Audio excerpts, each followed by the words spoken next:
kami sangat sedih itu.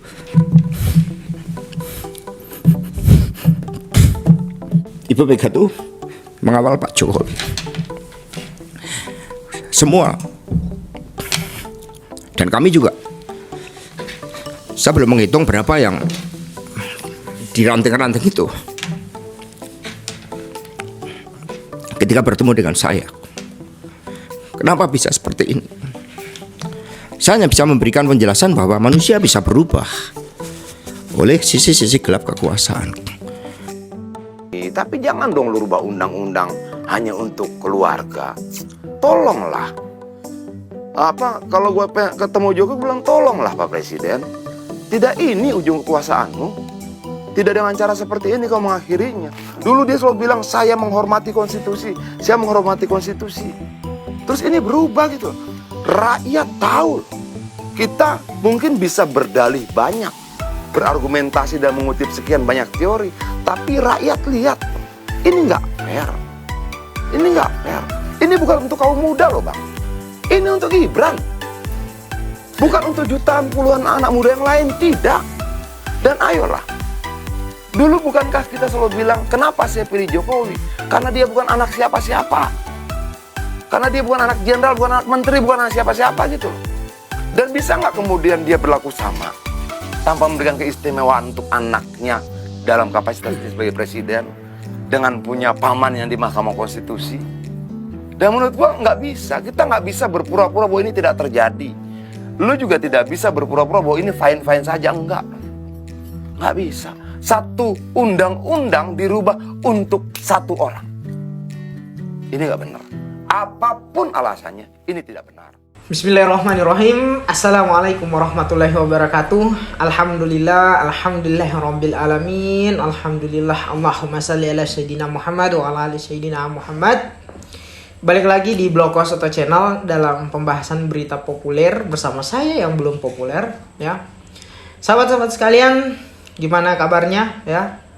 Tentu saya terus mendoakan agar sahabat-sahabat sekalian, kita semua tetap dalam keadaan sehat walafiat ya, optimis, semangat dalam menjalani kehidupan meski di tengah-tengah gempur ketidakpastian ya sahabat-sahabat sekalian. Dan yang terpenting semoga kita terus dalam lindungan Tuhan Yang Maha Esa, amin ya robbal alamin. Seperti biasanya, berita populer apa yang kali ini kita akan coba obrolkan gitu sahabat-sahabat sekalian. Kali ini itu berkaitan dengan pidato terakhir Ibu Megawati, yang dimana dalam pidato tersebut sempat menyinggung gitu ya, untuk mewaspadai adanya kecurangan pemilu menjelang tahun 2024 ini sahabat-sahabat sekalian.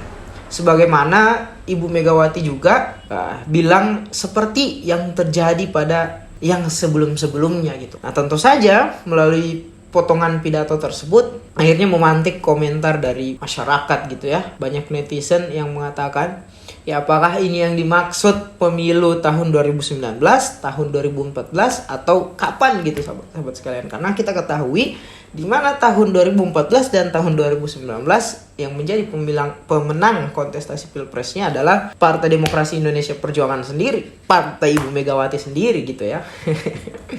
Tapi tentu saja kita tidak berharap di mana kemenangan yang diraih oleh PDIP ini melalui proses kecurangan gitu ya sahabat-sahabat sekalian, seperti mungkin yang disinggung Ibu Megawati gitu. Nah, seperti apa jelasnya sebenarnya potongan pidato dari Ibu Megawati itu? Di sini saya coba bacakan agar tidak ada hal yang kepleset gitu sahabat-sahabat sekalian. Jadi beliau mengatakan, apa yang terjadi di Mahkamah Konstitusi akhir-akhir ini telah menyadarkan kita semua bahwa berbagai manipulasi hukum kembali terjadi. Itu semua akibat praktek kekuasaan yang telah mengabaikan kebenaran hakiki politik atas dasar nurani. Luar biasa. Tentu kita ketahui yang disinggung Ibu Megawati ini adalah lingkaran kekuasaan yang telah mengabaikan kebenaran hakiki gitu. Dan siapa hari ini orang-orang yang tergabung dalam lingkaran kekuasaan tersebut adalah orang-orang yang tentu tidak jauh juga dari PDIP itu sendiri. Sehingga akhirnya melalui pidato Ibu Megawati ini tentu saja ini semakin menerangkan kepada publik bahwa semakin panas gitu ya, semakin menegang konflik antara kubu Megawati dan kubu Jokowi ini, kubu PDIP dan kubu yang didukung oleh Jokowi, Prabowo, dan Gibran gitu sahabat-sahabat sekalian. Dan kita melihat bahwa memang pidato Ibu Megawati ini tentu saja merefleksi pada keputusan MK nomor 90 kemarin tentang syarat pencalonan capres-cawapres gitu ya. Yang tentu saja hanya karena keinginan satu orang, karena keinginan sang putra mahkota, sang anak kesayangan, sang ponakan gitu ya. Tapi peraturan harus dirubah sahabat-sahabat sekalian. Dan kenapa tadi saya bilang ini makin memanas, ini makin menegang konflik antara Ibu Megawati dan Pak Jokowi gitu ya. Tentu sebelumnya kita ketahui bersama di mana Ibu Megawati, Jokowi, Gibran, Kaisang yang hari ini berseberangan pilihan politiknya adalah orang-orang yang sebelumnya dalam satu partai gitu sahabat-sahabat sekalian. Selain itu adalah pidato Ibu Megawati ini menjadi satu singgungan yang kesekian kalinya gitu sahabat-sahabat sekalian datang dari kubu PDIP. Satu bentuk amarah gitu yang dilontarkan oleh kader-kader PDIP, di mana kita ketahui sebelumnya Sekjen PDIP Pak Hasto gitu ya ada di salah satu channel YouTube, kalau nggak salah channel YouTube Pak Akbar Faisal apa siapa gitu ya sahabat-sahabat sekalian. Jadi intinya beliau di situ terseduh menangis gitu sahabat-sahabat sekalian, sambil mengatakan sebenarnya kami sedih kehilangan Pak Jokowi, kami sedih telah memperjuangkan beliau ya dalam beberapa kali kontestasi politik gitu sahabat-sahabat sekalian. Bahkan juga sosok lainnya adalah Pak Masinton Pasaribu dalam rapat komisi DPR RI, beliau mengusulkan hak angkat gitu ya untuk kemudian menguji kembali keputusan MK nomor 90.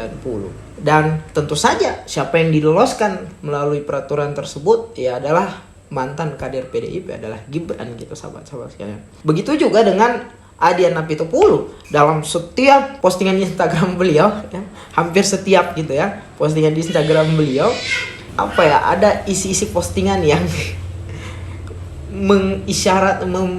menegaskan mereka sedang kecewa, mereka sedang sedih gitu. Bahkan di beberapa channel YouTube media berita, beliau tidak malu-malu mengatakan kalau Jokowi yang hari ini kita kenal tidak seperti dengan Jokowi yang pernah dulu kami kenal. Ya bisa dibilang Adian tidak mengenal sosok Jokowi hari ini. Tapi terlepas dari itu semua, sahabat-sahabat sekalian, ingat tidak sedikit kita flashback lebih jauh ke belakang dalam acara PDIP gitu ya. Kala itu Ibu Puan mengumandangkan pidatonya dengan berteriak solid. Solid. Nah, yang berteriak-teriak solid itu justru hari ini adalah yang sekarang justru terpecah belah, yang sekarang justru saling tuding menuding, pengkhianat ya sahabat-sahabat sekalian. Nah, kerennya apa? Segala macam singgungan dari kader PDIP ini yang merasa kecewa, yang merasa sedih, yang merasa terhianati, bahkan harus ada yang menangis gitu sahabat-sahabat sekalian, direspon dengan menurut saya sangat santai gitu dari kubu PDIP ini, dari kubu Pak Jokowi ini, baik dari Pak Jokowi, Gibran, begitu juga dengan Kaisang ya. Kalau kita lihat mereka seakan-akan kayak sikap politik mereka hari ini meskipun keluar melawan partainya sendiri seperti ada yang mereka lepaskan gitu, kayak lebih leluasa gitu. Kenapa? Mereka kayak menampilkan gaya-gaya politik, respon-respon, karakter dan lain sebagainya yang tidak begitu merasa bersalah ya sahabat-sahabat sekalian. Dimana Pak Jokowi kemarin kala dalam pidatonya sempat menyinggung bahwa kontestasi Pilpres tahun 2024 ini lebih berasa kayak banyak dramanya. Kayak drama Korea, kayak sinetron gitu sahabat-sahabat sekalian. Nah, sebenarnya apa yang disinggung Pak Jokowi ini? Drama apa yang ada di dalam kontestasi Pilpres ini? Apakah drama antara satu paslon dan paslon lainnya, atau justru drama yang ia singgung adalah drama di internal kubu PDIP, banyak tangisnya, banyak sedihnya ya, padahal sebenarnya santai saja. Begitupun sebenarnya dengan Kaisang yang hari ini terus menjargonkan gaya-gaya politik riang gembira, santun dan santai gitu. Jadi Mas Kaisang ini tidak melihat di sisi lain ada partai sebesar PDIP gitu yang sedang merasakan kesedihan yang amat mendalam telah ditinggalkan tokoh-tokoh besarnya, yang sedang merasakan gusar, dilema gitu dan lain sebagainya ya. Tapi beliau terus menjargonkan gaya-gaya politik riang gembira, santun dan santuy. Termasuk ada beberapa media berita yang katanya menanyakan Gibran terkait dengan singgungan pidato Ibu Megawati mengenai kecurangan pemilu tahun 2024 itu. Gibran sendiri pun santai meresponnya ya.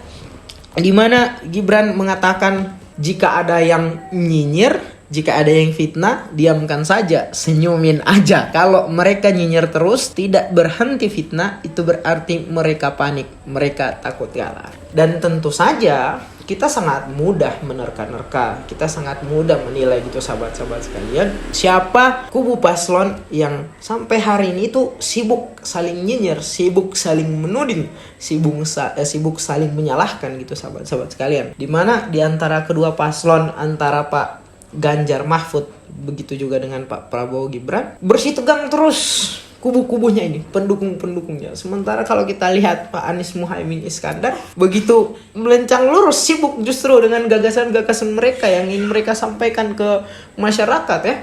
Sibuk dengan urusan-urusan mereka dari satu daerah ke daerah lain, dari satu provinsi ke provinsi lain, untuk terus mengumandangkan gerakan perubahan kepada seluruh masyarakat gitu sahabat-sahabat sekalian.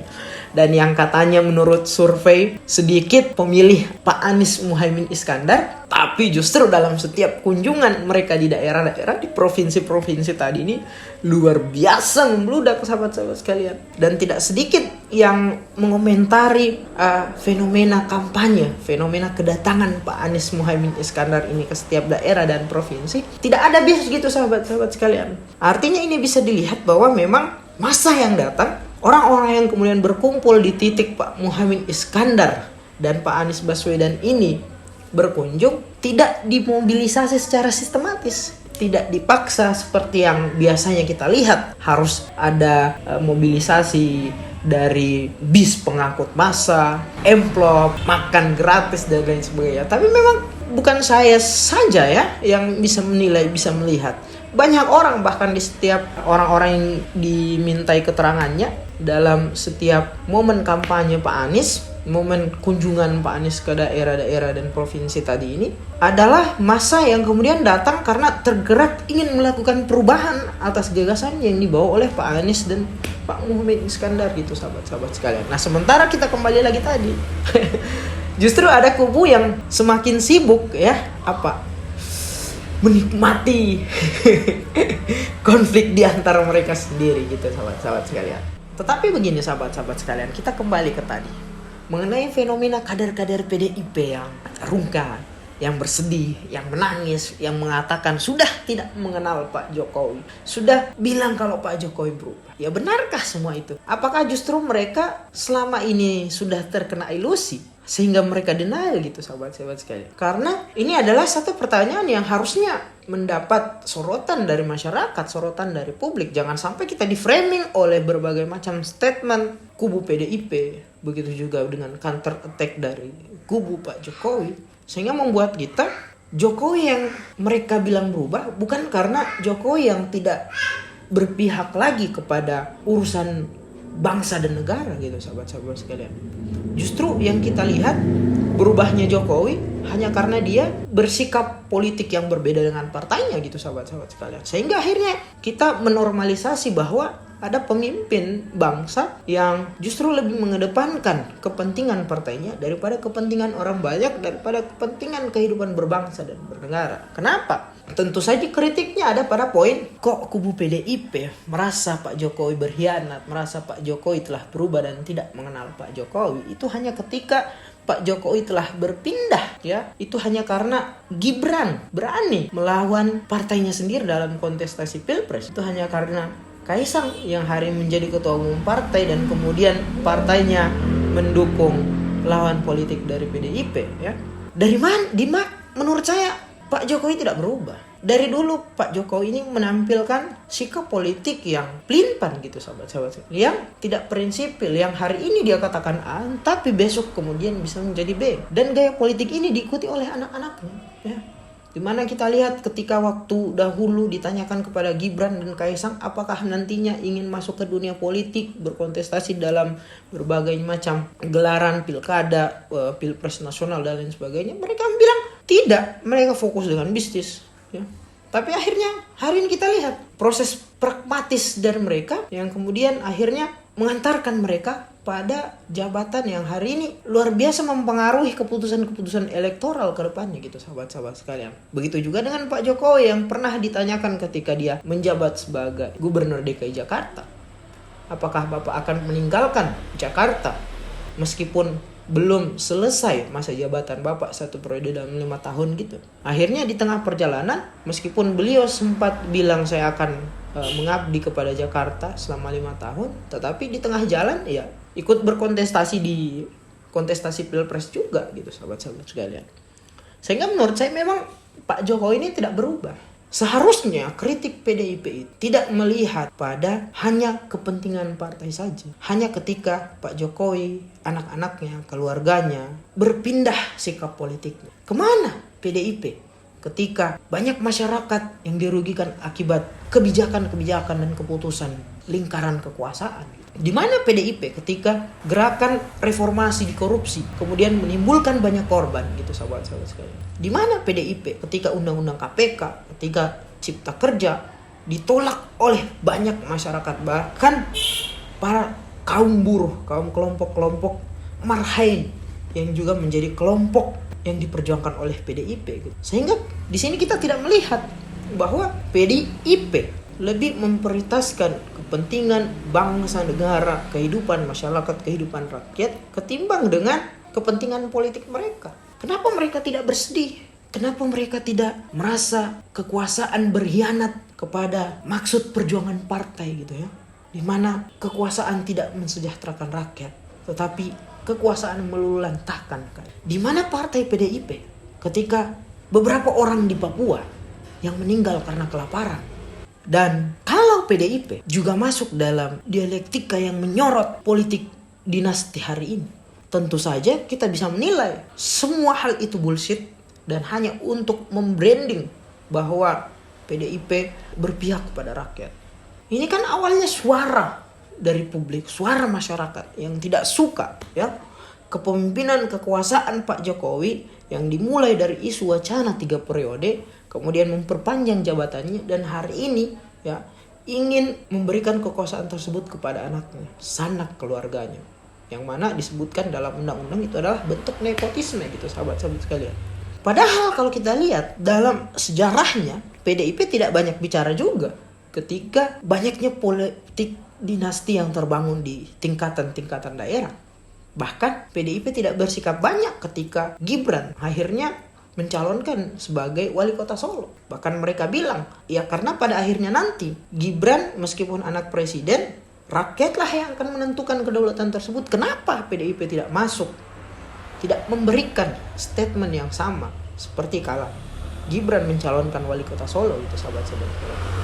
Sehingga memang kita melihat bahwa PDIP ini tidak fokus pada menilai Pak Jokowi yang hari ini berubah karena apa yang ia janjikan ketika ia berkampanye ya di tahun 2014, di tahun 2019, tapi pada kenyataannya selama ia memimpin tidak sedikit yang ia kampanyekan itu banyak melenceng gitu sahabat-sahabat sekalian. IKN, apakah kita dengar dalam proses kampanye ketika ia mencalonkan tahun 2014, tahun 2019?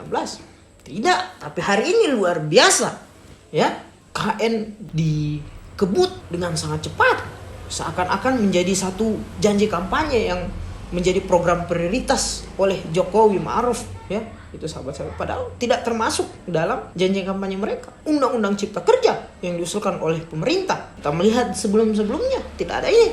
Tapi proses pengerjaannya begitu cepat sahabat-sahabat sekalian. Bahkan ketika rakyat menolak, bahkan ketika rakyat publik menegaskan melalui undang-undang tersebut reformasi telah dikorupsi, PDIP tidak bicara dan lain sebagainya. Penuntasan kemiskinan ekstrim sampai dengan 0% kita lihat hari ini tidak terjadi, ya.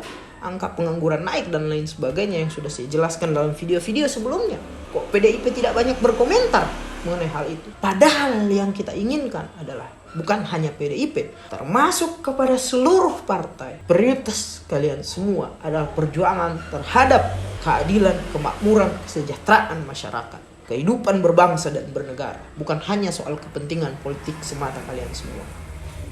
Apapun sikap-sikap politik dari masing-masing kader kalian, ya, jangan bersedih ketika semua niatan tersebut adalah pada kepentingan kehidupan berbangsa dan negara. Tetapi bersedihlah ketika meskipun kader-kader Anda setia, ya, terhadap partai Anda, tetapi dalam ia mengimplementasikan kekuasaan kebijakannya banyak mencederai perasaan rakyat, banyak mencederai kepentingan rakyat, dan memberikan kebijakan keputusan yang tidak menjawab kebutuhan masyarakat gitu, sahabat-sahabat sekalian.